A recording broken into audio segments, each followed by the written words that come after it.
તો સાબરકાંઠાના હિંમતનગરની આ ઘટના સામે આવી છે। અંધશ્રદ્ધાનો વધુ એક કિસ્સો સામે આવ્યો છે, જેમાં રામપુરાના આધેડ સાથે અંધશ્રદ્ધાના નામે ઠગાઈ કરવામાં આવી છે। તો દૈવી શક્તિનો પ્રકોપ બતાવી આધેડ પાસેથી રૂપિયા પડાવ્યા હતા। આધેડ પાસેથી 30 લાખથી વધુની રકમ પડાવી લીધી છે।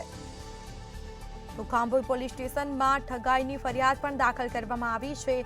પોલીસે એક આરોપીને અટકાયત કરી છે, સાથે જ મુદ્દામાલ પણ કબજે કરવામાં આવ્યો છે।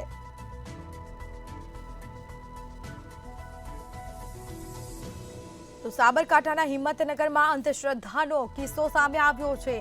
રામપુરાના આધેડ સાથે અંધશ્રદ્ધાના નામે ઠગાઈ કરવામાં આવી છે। દૈવી શક્તિનો પ્રકોપ બતાવી આધેડ પાસેથી રૂપિયા પડાવ્યા હતા। તો લાખો રૂપિયા પડાવ્યા છે, જેમાં પોલીસ સ્ટેશનમાં ફરિયાદ પણ કરવામાં આવી છે। પોલીસે એક આરોપીની મુદ્દામાલ સાથે અટકાયત કરી છે અને કાયદેસરની કાર્યવાહી હાથ ધરી છે। તો અંધશ્રદ્ધાનો આ કિસ્સો સામે આવ્યો છે। વધુ વિગતો સાથે સંવાદદાતા ચિરાગ મેઘા ફોનલાઈન પર જોડાઈ ગયા છે। જી, સાબરકાંઠાના હિંમતનગરમાં અંધશ્રદ્ધાનો કિસ્સો સામે આવ્યો છે અને લાખો રૂપિયા પડાવી લીધા છે। શું છે સમગ્ર મામલો? જીસ્મિતા, ખાસ કરીને સાબરકાંઠા જિલ્લાના ગાંભોઈ ખાતે રામપુર છે તે રામપુરમાં અંધશ્રદ્ધાનો કિસ્સો સામે આવ્યો છે। તાજેતરમાં જ વિધાનસભાની અંદર આ કાયદો છે તે અંધશ્રદ્ધાને લઈને પસાર કરવામાં આવ્યો હતો। તેની વચ્ચે હાથી બાવાઓ જે આવે છે તે દેવી શક્તિનો પ્રકોપ બતાવી આધેડના પાસેથી 30 લાખ રૂપિયા, એટલે કે બહુ મોટી રકમ કહેવાય કે 30 લાખ રૂપિયા ખંખેર્યા છે।